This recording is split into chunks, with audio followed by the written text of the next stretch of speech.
Movie की शुरुआत में हम देखते हैं निंग को, जो कि एक बिल्डिंग में अपने अपार्टमेंट को चेक करने आती है, जो कि उसने रेंट पर दिया हुआ था। लेकिन जो टेनेंट्स होते हैं वो अपार्टमेंट खाली करके जा चुके थे और उसको बहुत ही बुरी हालत में छोड़कर गए थे। सब जगह पर गंदगी और थोड़े बहुत डैमेजेस थे, जिस पर रियल एस्टेट एजेंट टॉम उससे ये कहता है कि वो उन्हें सू कर सकती है, लेकिन वो वर्थ इट नहीं होगा क्योंकि फाइन लॉयर फीस से भी कमी होने वाला था। खैर अब वो लोग बात करने लगते हैं, जहाँ पर निंग को पैसों की काफी जरूरत थी। अब इस बात पर टॉम उसे ये सजेस्ट करता है कि वो अपार्टमेंट को साफ करवा कर यहीं पर शिफ्ट हो जाए, और जो उसका बड़ा वाला घर है उसके लिए वो एक और फैमिली को जानता है जो कि घर ढूंढ रही है, तो वो उसे रेंट पर लगा दे, जिस पर वो अपने हस्बैंड क्विन से बात करके डिसाइड कर सकती है, क्योंकि उस घर का रेंट उसे काफी ज्यादा मिल सकता था कंपेयर टू दिस वन। अब वो घर आती है और हम उसके हस्बैंड क्विन को देख पाते हैं और उनकी एक बेटी इंग भी होती है। अब ब्रेकफास्ट करते हुए निंग क्विन से हाउस रेंट करने की बात करती है, जिससे उसके पास थोड़े बहुत पैसे आ जाएंगे, लेकिन वो हाउस रेंट करने के लिए एग्री नहीं होता और वो कहती है कि इस बार कोई डॉक्टर फैमिली है, जिस पर क्विन उसको बोलता है कि आखिरी टाइम अपार्टमेंट के लिए एक टीचर फैमिली आई थी और वो घर रेंट करने के खिलाफ था, लेकिन निंग जैसे तैसे उसको समझा देती है और उसे न्यूट्रल कर लेती है।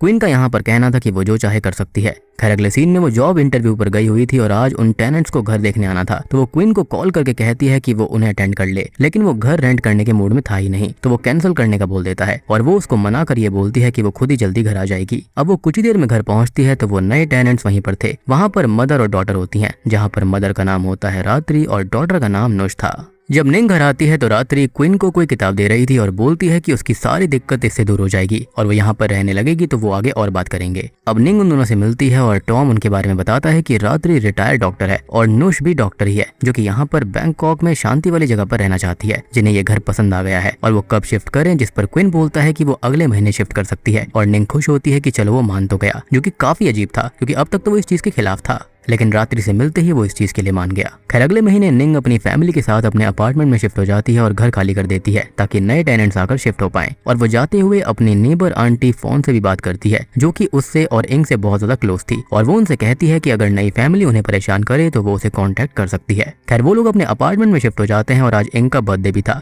ये लोग बर्थडे सेलिब्रेट करते हैं और निंग ने इंग को गिफ्ट में टॉय सेट दिया था, जो कि उसे पसंद नहीं आता क्योंकि उसका मन एक डॉल लेने का था, लेकिन निंग बताती है कि वो स्पेसिफिक डॉल उसने लेने की बहुत कोशिश करी है, लेकिन अब वो डॉल कहीं भी नहीं मिल रही। कुछ ही देर के बाद में इंग को सुलाकर वो लिविंग रूम में आती है, जहाँ पर क्वीन बैठा हुआ था, और वो यहीं पर सोफे पे सोने के लिए बोलता है। अभी कुछ दिन इंग को यहाँ पर सेट होने में टाइम लगने वाला था और उसके खर्राटों से वो जाग सकती है। निंग यहाँ पर क्वीन के पास वो किताब भी नोटिस करती है जो कि उसे रात्रि ने दी थी, लेकिन वो कहता है कि ये कोई और मैकेनिकल मैनुअल है और वो बुक तो अजीब थी जिसे उसने फेंक दिया। अब वो दोनों बात करने लगते हैं और निंग उसकी छाती पर कोई अजीब सा सिंबल नोटिस करती है, जिसके बारे में वो बताता है कि वो अपने बॉस के साथ ड्रिंक कर रहा था और वहां पर कोई टैटू भी बना रहा था, तो उसने ऐसे ही ये बनवा लिया और निंग इसको काफी लाइटली लेती है। खैर अगले दिन वो घर जाती है स्टोरेज रूम से कुछ सामान लेने के लिए, यानी कि जहाँ पर रात्रि शिफ्ट हुई थी, और यहाँ पर नुश उसे मिलती है और वो उसे बाहर ही ग्रीट करती है और शायद रात्रि घर के सारे पर्दे लगा देती है ताकि निंग अंदर का कुछ भी ना देख पाए, और ये बात उसे काफी अजीब लगती है। अब निंग सामान लेने लगती है और वो नुश की बैक पर सेम वैसा ही सिंबल देखती है जैसा कि उसने क्वीन की छाती पर देखा था, जो कि उसे काफी अजीब लगता है। खैर अब वो मेल बॉक्स के बारे में पूछती है तो नुश कहती है कि कुछ मेल्स आए थे और वो उन्हें लेने के लिए घर के अंदर जाती है, लेकिन स्ट्रेंजली वो 1 मिनट के लिए भी डोर लॉक कर लेती है, जो कि काफी अजीब बात थी, जैसे वो जरा भी निंग को अंदर नहीं आने देना चाहती हो और ना ही उसे अंदर का कुछ देखने देना चाहती हो। अब निंग मेल्स लेती है तो वो ऑलरेडी ओपन थे, जिस पर नुश कहती है कि उसे लगा कि ये उसके होंगे, तो उसने उनको ओपन कर दिया। खैर अब आंटी फोन निंग को अपने पास बुलाती है, जो कि थोड़ी परेशान और डरी हुई थी, और कहती है कि ये नए टेनेंट्स उसे कहीं से भी डॉक्टर्स की तरह नहीं लगते। वो लोग दिन भर घर पर ही रहते हैं, कभी भी बाहर नहीं जाते, और उनके घर के बाहर रेवन बर्ड्स के फेदर्स लटके हुए हैं, जैसे कि वो ब्लैक मैजिक करती हो। और हर सुबह 4 बजे वो लोग कुछ अजीब सी चैंटिंग्स करते हैं, और एक रात आंटी फोन का डॉग बहुत ही तेज भौंक रहा था, जिसे उन्होंने देख लिया, तो उन लोगों के घर के ऊपर बहुत सारी रेवन बर्ड्स उड़ रही थी। Damn this raven birds again. खैर अगली सुबह वो डॉग ब्रूटली मरा हुआ पाया गया, जिससे कि आंटी फोन बहुत ज्यादा परेशान है, और निंग भी ये बात सुनकर काफी परेशान हो जाती है और फिर वो आंटी फोन को संभालती है। खैर अब वो अपने अपार्टमेंट आ जाती है और डॉक्टर्स डेटाबेस में रात्रि की डिटेल्स चेक करती है, तो डेटाबेस के अंदर उसका नाम ही नहीं था। खैर अब तक क्वीन भी घर आ गया था और वो उससे इसके बारे में बात करती है, तो वो कहता है कि अब वो रिटायर्ड है तो उसका नाम हट गया होगा, और वो टैटू के बारे में भी बोलती है कि नुश के ऊपर भी सेम सिंबल था, जिस पर वो कहता है कि ये काफी नॉर्मल चीज है और ऐसे टैटूज काफी लोग बनवाते रहते हैं। अब अगले सीन में निंग नट नाम के एक पर्सन को कॉल करके अपने नए टेनेंट्स के बारे में जानकारी निकालने का बोलती है और वहीं पर इंग भी खेल रही थी जिसके पास में पड़ा हुआ क्रो फेदर मिलता है जिसे वो उठा लेती है। खैर अब रात को इंग सडनली जाकर बोलती है कि रूम में कोई था, जिस पर निंग कहती है कि उसने मिरर में रिफ्लेक्शन देखा होगा। अब हम उसके अपार्टमेंट के बाहर ढेर सारी रेवन बर्ड्स को देख पाते हैं और विंडो भी ओपन थी जिसको वो बंद कर देती है और क्लोजेट भी अपने आप ओपन हो गया था जिसको वो चेक करने लगती है। और अब उसके फोन पर कोई मैसेज आता है जिससे वो उसे देखने जाती है और हम क्लोजेट में कोई भयानक सी शैडो को देख पाते हैं। अब ये मैसेज आंटी फोन ने किया था जिसके अंदर एक वीडियो था और उन्होंने लिखा था कि वो लोग फिर से रिचुअल्स कर रही हैं और टाइम लगभग सुबह के 4 बज रहे थे और वीडियो में रात्रि कोई रिचुअल कर रही होती है और वो आंटी फोन को भी देख लेती है। निंग उन्हें मैसेज करती है कि उन्होंने उनको देख लिया है और वो ठीक तो हैं, जिस पर मैसेज का कोई रिप्लाई नहीं आता और जो वीडियो और मैसेज आए थे वो भी अनसेंड हो जाते हैं जिससे कि निंग परेशान हो जाती है। उसे बाहर से कुछ आवाज आती है तो वो बाहर चेक करने जाती है और क्विन रूम में नहीं था, जिसे वो सब जगह ढूंढती है, कॉल करती है लेकिन वो कॉल कट कर देता है और वो बाहर से आता है और कहता है कि कोई चूहा मिल गया था जिसको वो बाहर फेंकने गया था। और निंग उसके पास वही रेड बुक नोटिस करती है जिसके बारे में पूछने पर वो ये कहता है कि ये किताब वो चूहे पकड़ने के लिए लेकर गया था, जिस पर वो कहती है कि ये किताब खराब हो गई है और वो उसे फेंक दे और वो उसको फेंकने जाता है और यहाँ पर निंग अपने रूम में सोने चली जाती है। लेकिन वो छुप कर ये देखती है कि क्विन ने उस किताब को अपने बैग में रख लिया था और बैग का लॉक भी लगा लिया था, जो कि निंग को बहुत ज्यादा वियर्ड लगता है। खैर अगली सुबह वो आंटी फोन से मिलने जाती है और नुश वहाँ पर आकर ये बताती है कि वो तो अपने होम टाउन गई हैं, जिस पर यहाँ पर निंग कहती है कि वो तो बैंकॉक से ही हैं और उनका कोई भी कहीं रिलेटिव भी नहीं है, मींस वो कहीं भी नहीं जा सकती। जिस पर नुश कहती है कि उन्होंने ऐसा ही कहा था और जब वो वापस आ जाएंगी तो वो निंग के बारे में उन्हें इन्फॉर्मेशन दे देगी। और अब तक निंग काफी परेशान हो गई थी और नुश और फैमिली का बिहेवियर, आंटी फोन का गायब होना और क्विन का बिहेवियर उसके लिए काफी डरा देने वाला था और परेशान करने वाला हो गया था। खैर अब तक वो घर आ जाती है और इंग के पास में वही डॉल देखती है जो कि उसने उसको लाने के लिए कहा था और ये मार्केट में ही मिलनी बंद हो गई थी, जिसके बारे में इंग बताती है कि ये डॉल उसे उसके फादर ने गिफ्ट करी है और निंग को ये डॉल बहुत क्रीपी लगती है। खैर अब रात को निंग सो रही होती है और तभी उसकी बेटी इंग कोई नाइटमेयर देखती है। इसके बाद में निंग की नींद खुलती है तो वो उस डॉल को देखती है जो कि उसे क्रीपी लगती है और वो उसे ड्रॉर में रखने लगती है। खैर अब उसे बाहर से अलार्म की आवाज आती है और समय सुबह के 3:45 हो रहे थे और वो बाहर देखती है तो क्विन तैयार होकर उस लाल किताब को लेकर घर से बाहर जा रहा था और वो उसका पीछा करने के लिए उठती है लेकिन कुछ आवाज कर देती है और अब क्विन वापस आकर सो जाता है। खैर अब वो भी सोने लगती है तो उसे किसी की शैडो हॉन्ट करती है जिससे कि वो बहुत ज्यादा डर जाती है और मिरर में वो शैडो उसे इंग के ऊपर दिखाई देती है और उसे भी सामने आकर हॉन्ट करने लगती है जिससे कि वो बहुत परेशान थी। अगली सुबह वो इंग को देखती है जिसकी छाती पर भी वैसा ही सिंबल आने लगा था जो कि क्विन और नुश के ऊपर उसने देखा था। अब वो रात होने का वेट करने लगती है और 3:45 हो जाते हैं और क्विन का अलार्म फिर से रिंग होता है और वो अपनी लाल किताब लेकर घर से बाहर चला जाता है और निंग उसका पीछा करने लगती है। वो 8वें फ्लोर पर जाता है और वो भी उसके पीछे पीछे 8वें फ्लोर पर आ जाती है और यहाँ वहाँ चेक करती है और फिर टेरेस पर जाती है जहाँ पर हजारों रेवन बर्ड्स उड़ रही थी और क्विन उस लाल किताब से देखकर कोई चैंटिंग और रिचुअल कर रहा था और निंग छुप कर ये सब देखने लगती है और अब वो वीडियो बनाने लगती है लेकिन कैमरे में उसे वही बच्ची का भूत दिखाई देता है जो कि उसे हॉन्ट करता था और अब वो भागकर अपार्टमेंट में आ जाती है और बहुत ज्यादा डर चुकी थी। क्विन भी उसे चेक करने के लिए रूम में आता है लेकिन वो चुपचाप लेटी रहती है। अब अगली सुबह वो क्विन का बैग देखती है जिसका पासकोड उसने रात में याद कर लिया था और वो उस किताब को उठा लेती है और अब उसे बाथरूम में ले जाकर चेक करने लगती है तो उसमें कुछ भी नहीं लिखा था और ये बहुत ही शॉकिंग बात थी, यानी कि वो किताब पूरी तरह से खाली थी, एकदम कोरी। और ये दिखकर तो वो और भी ज्यादा वियर्ड फील करने लगती है। अब वो उस किताब को यहीं छुपाने लगती है और स्टोरेज देखती है तो यहाँ पर बहुत सारे वही सिंबल्स थे और रिचुअल्स का सामान था जिसे क्विन ने ही बनाया होगा। अब अगले सीन में वो इंग को उसके स्कूल से लेने जाती है और ये देखती है कि इंग तो रात्रि के साथ है और उस लाल किताब को पढ़ रही है जिससे वो बहुत ज्यादा परेशान हो जाती है और उसके पास जाती है लेकिन इंग गायब थी। और अब वो अपनी क्लास से वहां आती है जिसके नेक पर वही सिंबल आने लगा था और अब निंग बहुत ज्यादा परेशान हो गई थी और उससे रात्रि के बारे में पूछने लगती है लेकिन वो कहती है कि वो यहाँ पर आई ही नहीं। खैर अब वो उसे घर लाती है और कार में छोड़कर घर से सामान पैक करके लेकर आती है क्योंकि अब वो यहाँ पर नहीं रहना चाहती थी। और वो नीचे आती है तो उसे कार में क्विन भी मिलता है। वो उससे कहती है कि वो ये कल्ट जैसी चीजों से दूर रहना चाहती है और उसने इंग के पास रात्रि को देखा था जो कि उसे हर्ट कर सकती है। लेकिन क्विन ये कहता है कि जो रात्रि इंग के पास में आई ही नहीं वो उसको हर्ट कैसे कर सकती है और शॉकिंगली क्विन रात्रि को मदर बोलने लगा था। खैर अब वो दोनों बहस करने लगते हैं और वो उसे स्लैप कर देता है और कुछ लोग उसे रोकते हैं। इतने में ही वो इंग को लेकर वहां से निकल जाती है, यानी कि यहाँ पर चीजें काफी ज्यादा गड़बड़ वाली हो गई थी। अब वो इंग को लेकर अपनी मदर के घर जाने लगती है लेकिन उसकी मदर कहती है कि क्विन भी उन दोनों को ढूंढ रहा है, जिससे कि अब वो मदर के पास ना जाकर एक होटल में स्टे करती है। यहाँ पर इंग क्विन के पास जाने की जिद करने लगती है और कहती है कि उसे डैड की हेल्प करनी है और अब निंग उससे पूछती है कि किस चीज में मदद करनी है और वो क्या छुपा रही है, लेकिन इंग कुछ भी नहीं बोलती और वो बहुत ज्यादा परेशान हो जाती है। अब अगली सुबह वो इंग को सोता हुआ छोड़कर अपने फ्रेंड नट से मिलने जाती है जो कि उसको बताता है कि रात्रि की आईडी में आईडी नंबर ऑल्टर्ड है और उसने रियल नंबर फिगर आउट किए हैं तो ये आईडी रात्रि की है, लेकिन यहाँ पर उसका रियल रियल नेम नफा फोन पोंतेवा है। हालांकि उसके खिलाफ कोई भी क्रिमिनल केस रजिस्टर्ड नहीं है, लेकिन ये फिशी जरूर है कि उसने खुद की आइडेंटिटी फेक करके होम रेंट पर लिया। अब नट की गर्लफ्रेंड वहाँ पर आ जाती है तो निंग वहाँ से जाने लगती है और नट की गर्लफ्रेंड उससे कहती है कि वो नट से दूरी रहे क्योंकि वो उसे पसंद करता है और वो लोग शादी करने वाले हैं तो ये ठीक नहीं रहेगा। अब निंग रूम के अंदर आती है तो उसकी बेटी इंग गायब थी और रूम सर्विस बताती है कि उसके फादर उसे ले गए। अब वो अपार्टमेंट आती है तो इंग नहीं मिलती और वो बेड मैट्रेस नोटिस करती है तो उसके नीचे वही सिंबल ब्लड से बना हुआ था।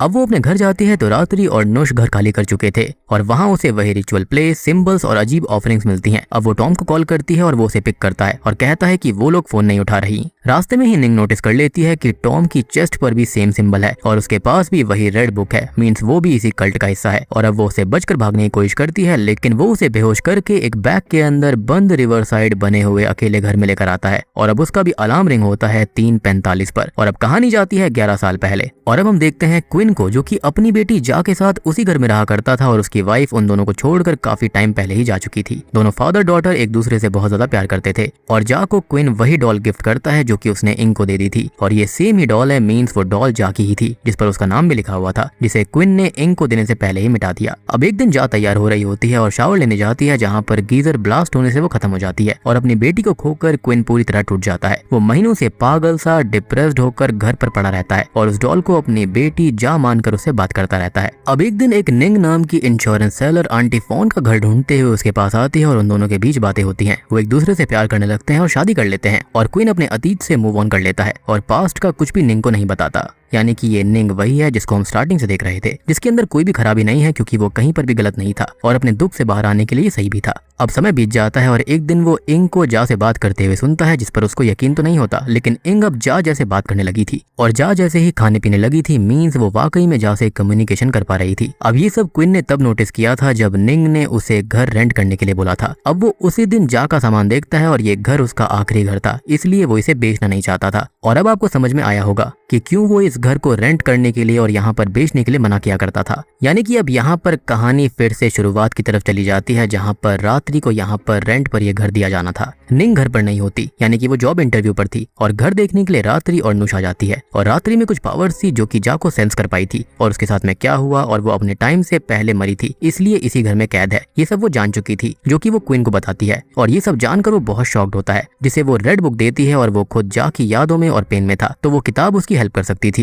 अब वो लोग घर पे शिफ्ट हो जाते हैं और क्वीन रात्रि से मिलने जाता है और वो उसे रिचुअल करने को बोलती है जिससे वो अपनी बेटी जा को देख पाएगा, लेकिन उससे पहले उसे रात्रि के कल्ट के लॉर्ड हिज माइटीनेस को सर्व करना होगा और उनमें फेथ रखना होगा। अब निंग से छुपकर वो चैंटिंग्स और रिचुअल करता है जो कि बुरे काम नहीं थे और छुपकर इसलिए क्योंकि निंग को जा के बारे में वो बता नहीं सकता था, ना ही उसने पहले उसे बताया। अब जिस दिन निंग सामान लेने आई थी उस दिन घर पर क्वीन ही था और वो उसे छुप रहा था और मेल्स उसने ही ओपन किए थे एज वो रात्रि के पास रेगुलरली आया करता था। अब एक दिन रात्रि उससे कहती है कि जा के जाने का टाइम हो चुका है, जिस पर वो उससे कहता है कि वो अपनी बेटी से भी मिल नहीं पाया और रात्रि उसकी हेल्प करे और अब से ही वो रात्रि को मदर बोलने लगा था। यानी कि जा की स्पिरिट जो थी वो रात्रि के अंदर आया करती थी, यानी कि इसको शेमन कह सकते हैं या फिर ये कहें कि मीडियम। अब रात्रि उससे कहती है कि वो उसकी मदद तो कर सकती है लेकिन उन्हें एक ऐसी बॉडी चाहिए होगी जो कि जा की ही एज की हो और उसे कम्युनिकेशन कर सकती हो और इसमें उस पर्सन का कुछ होगा भी नहीं क्योंकि एक साथ दोनों स्पिरिट्स एक बॉडी में अच्छे से रह सकती हैं। और रात्रि का इशारा इंग की ओर था। अब क्वीन इंग को उस दिन ही जा की डॉल गिफ्ट करता है और उसे जा के बारे में बताता है और उसे वापस लाने उससे हेल्प मांगता है और अब हम जान पाए हैं कि क्या हेल्प क्वीन ने मांगी थी।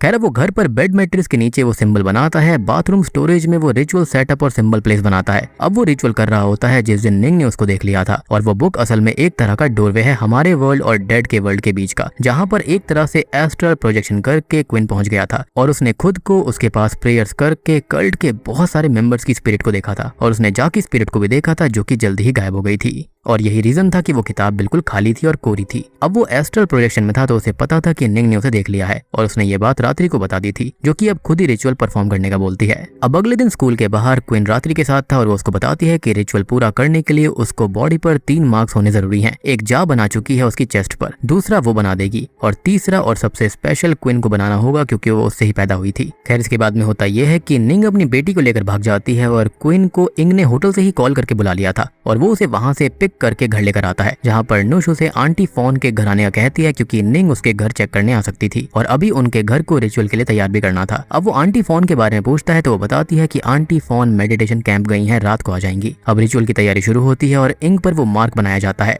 और उसे रात्रि के पास रिचुअल्स के लिए छोड़कर नीचे आ जाता है, जिसे आंटी फोन मिलती है जो कि उसे स्टैब कर देती है क्योंकि वो पजेस्ड हो गई थी। और अब रात्रि नीचे आती है और अपने बॉक्स से एक वुडन डॉल निकाल कर कहती है कि ये उसकी सबसे छोटी बेटी है, जिसके साथ खुलते हैं इस कहानी के असली पत्ते और रात्रि के भी असली पत्ते। तो रात्रि की बेटी थी प्लिया नाम की, जो कि 7 साल की उम्र में डूब कर मारी गई थी और तब से ही उसने प्लिया की सोल को उस डॉल में कैद करके रखा था और तब से ही वो एक सूटेबल बॉडी ढूंढ रही थी जिसके अंदर वो प्लिया की बॉडी को डाल पाए। और ये प्लानिंग इस घर से शुरू नहीं हुई थी, बल्कि 4 महीने पहले से ही वो इंग के ऊपर नजर रख रही थी और टॉम उसका ही साथी था। इनफैक्ट उस अपार्टमेंट को खराब करना ताकि निंग वहां पर रहे, एस कोई रेंट पे उसको लेगा नहीं। ऐसी हालत में कोई भी वहां पर नहीं आने वाला था। फिर ये वाला घर लेना, यहाँ पर शिफ्ट होना, क्वीन को फंसाना, ये सब प्लान 4 महीने से ही तैयार हो रहे थे। और उस दिन वो इंग से स्कूल में ही मिली थी, जहाँ पर उसने इंग को क्लियर वॉयंस ट्रैवल करके भी दिखाया था, जिसके अंदर बॉडी से दूर अलग यादों और अलग वर्ल्ड में ट्रैवल किया जा सकता है। और उसने बताया था कि इस बॉडी के अंदर एक यंग लड़की की स्पिरिट रहती है जिसका नाम रात्रि है और उसने 50 साल पहले रिचुअल करके उसे अपने अंदर रहने दिया था। और रात्रि ही उसको दिखती है जो कि स्पिरिट थी, तो वो एज करेगी नहीं। और उसके ग्रेट ग्रैंडफादर हिज माइटीनेस के लीडर के डिसेंडेंट थे और हिमालयास के अराउंड के थे। और उसके रिचुअल के बीच में जाकी स्पिरिट भी आ रही थी, जिसे उसने उसकी ही डॉल के अंदर कैद कर दिया था ताकि वो रास्ते में ना आ पाए। यानी कि उस डॉल के अंदर जाकी स्पिरिट खुद से नहीं आई थी, बल्कि उसको रात्रि ने ही कैद किया था और अपनी बेटी की स्पिरिट को अलग ही डॉल के अंदर कैद करके रखा था। और आपको एक बात और याद होगी कि निंग के फ्रेंड नट ने यहाँ पर रात्रि के ऊपर इन्फॉर्मेशन निकाली थी, तो ये शरीर किसी और का था। वो नाम भी मैंने आपको शुरुआत में बताया था। और इस लेडी के अंदर जो स्पिरिट रह रही है वो रात्रि की है। बेसिकली यहाँ पर स्पिरिट को ट्रांसफर करने के रिचुअल्स करे जाते हैं और यहाँ पर इस शेमन का मकसद अलग ही था, अपनी बेटी को जिंदा करना। खैर हमको यहाँ पर ये तो पता चल गया है कि कल्ट बहुत पुराना है और रात्रि ने सब कुछ कहाँ से कैसे सीखा, यानी कि वो रियल शेमन ने। और कल्ट पुराना है तो बहुत से लोग भी ओवर द टाइम जुड़ते रहे। Now coming back to the story, queen उसे मार करके रात्रि के पास छोड़ जाता है और यहाँ पर इंग को वो रिवील करती है कि उसने एक डेड बॉडी के अंदर जगह ली थी, एज एक साथ 2 सोल एक बॉडी में नहीं रह सकती। ये उसने पहले अपने प्लान के लिए झूठ बोला था, यानी कि एक स्पिरिट अंदर रहती है, दूसरी मारी जाती है। और ऐसा मैंने आपको कई सारी मूवीज के अंदर बताया है कि एक साथ 2 एनर्जीज नहीं रह सकती। जो ज्यादा पावरफुल होगी वो दूसरी वाली को ओवरटेक कर लेती है। और इसका बिल्कुल सही उदाहरण आपको द स्केलेटन की मूवी के अंदर मिलता है। उसको मैंने ऑलरेडी एक्सप्लेन किया है, अगर आपने उसको नहीं देखा है तो जाकर देख लेना। और वो ये भी रिवील कर देती है कि ये बॉडी किसी और की है जिस पर कब्जा रात्रि की स्पिरिट ने किया है। मतलब कि इतने सालों के बाद में उस कॉन्सेप्ट को रीन्यू करा गया है, जो कि काफी इंटरेस्टिंग तरीके से किया गया है, वो भी थाई हॉरर मूवी के अंदर, जो कि काफी इंटरेस्टिंग है। खैर कहानी प्रेजेंट टाइम में आ जाती है, जहाँ पर क्वीन घायल है। आंटी फोन को खत्म कर दिया गया है। जी हाँ, वो यहाँ पर जिंदा नहीं थी, उनको खत्म कर दिया गया था और वो कहीं पर भी नहीं गई थी, उनको तो यहाँ पर मार दिया गया। और प्लिया की स्पिरिट इंग में डालने का रिचुअल शुरू होता है। क्वीन उसे बचाने की एक और कोशिश करता है और ऊपर जाता है, यानी कि वो अपनी गलती सुधारना चाहता था, लेकिन नुश उसे रोककर घायल कर देती है। और मुझे तो यहाँ पर यह भी डाउट है कि जो शेमन रात्रि है या फिर जो भी इसका रियल नेम है, उसकी बेटी नुश है भी या फिर नहीं। हो सकता है कि यहाँ पर भी उसके अंदर किसी और की ही स्पिरिट होगी, या फिर ये कहें कि इनके लीडर की स्पिरिट भी हो सकती है, या फिर जो और मेंबर्स हैं उनकी स्पिरिट हो सकती है। खैर अब हम निंग को देखते हैं, जिसे बैग खोलकर टॉम ठिकाने लगाने वाला था, लेकिन वो छुप जाती है और फिर उसे ही खत्म करके घर आ जाती है और एक ब्लास्ट करके रिचुअल डिस्टर्ब करने की कोशिश करती है। अब वो रूम में जाती है जहाँ पर रात्रि रिचुअल कर रही थी और प्लिया की सोल उस डॉल से इंग की बॉडी में आने लगती है और उसे रोकने के लिए निंग रात्रि पर अटैक करती है, लेकिन यहाँ पर मौजूद कल्ट मेंबर्स की जो स्पिरिट होती है वो उसे रोकती है और अब वो उस डॉल को पीट पीट कर तोड़ देती है, जिसके अंदर प्लिया की स्पिरिट थी। और वो स्पिरिट निकलकर उस पर अटैक करती है और फिर वैनिश हो जाती है। निंग यहाँ पर अपनी बेटी की बॉडी को लेकर भागती है और रात्रि उसका पीछा करके बोलती है कि अब वो निंग नहीं है, क्योंकि रिचुअल पूरा हो चुका है और वो प्लिया मेरी बेटी है। लेकिन अब रूफ टूटकर उन सब पर गिर जाती है। अब सिर्फ रात्रि होश में थी और वो देखती है कि इंग उठकर नुश को खत्म कर देती है और रात्रि को भी खत्म करती है। लेकिन क्यों? तो असल में मरते हुए क्वीन ने उस डॉल के अंदर जा को देख लिया था। जी हाँ, और उसने उस डॉल को मार कर दिया, जिससे फाइनली उसकी ही स्पिरिट इंग के अंदर आ गई, ना कि प्लिया की। यानी कि यहाँ पर क्वीन ने पूरा रिचुअल ही पलट दिया। यहाँ पर रात्रि को लग रहा था कि उसकी बेटी यहाँ पर आने वाली है, लेकिन हुआ ये कि क्वीन ने अपनी ही बेटी को मार कर दिया, यानी कि जाकी स्पिरिट को, जिसके चलते वो इंग की बॉडी के अंदर आ गई। और बात रही प्लिया की स्पिरिट की, तो अब वो गायब हो चुकी है, वैनिश हो चुकी है और आफ्टर लाइफ में जा चुकी है। एंड ट्रस्ट में ये बहुत ही सुकून भरा मोमेंट था, क्योंकि रात्रि ने यहाँ पर काफी सारी चीजें गलत करी थी, तो जाते जाते उसको सच्चाई पता चल गई कि वो जीत नहीं पाई। जिसके बाद में अगले सीन में निंग हॉस्पिटल में होती है, जिससे पुलिस ऑफिसर बात कर रहे होते हैं और वो अपनी बेटी इंग के पास में आती है, जो कि उसे सच बता देती है कि वो इंग है ही नहीं, असल में वो जाकी स्पिरिट है और उसके अंदर है, और वो क्वीन की वो बेटी है जो कि कई साल पहले मारी गई थी, और इंग कहाँ है उसको भी नहीं पता। यानी कि एक बॉडी के अंदर खाली एक ही स्पिरिट रह सकती है और यहाँ पर जा की स्पिरिट रहेगी। ये सुनकर निंग पूरी तरह से टूट जाती है, लेकिन वो जा को भी एक्सेप्ट कर लेती है क्योंकि उसकी कोई गलती नहीं थी। यहाँ पर जो कुछ किया वो क्वीन ने किया था। और सबसे बढ़िया बात यह है कि यहाँ पर प्लिया की स्पिरिट नहीं आई। अगर वो आ जाती तो यहाँ पर कुछ भी नहीं होने वाला था और भी ज्यादा चीजें खराब हो जाती। अब मूवी के एंडिंग सीन में हम उन दोनों को देखते हैं जहाँ पर निंग जा को अपनी बेटी के रूप में एक्सेप्ट कर चुकी है क्योंकि उसके पास में इसके अलावा कोई और ऑप्शन नहीं है और जा को भी एक माँ मिल गई थी। इसी के साथ में ये मूवी यहीं पर खत्म हो जाती है।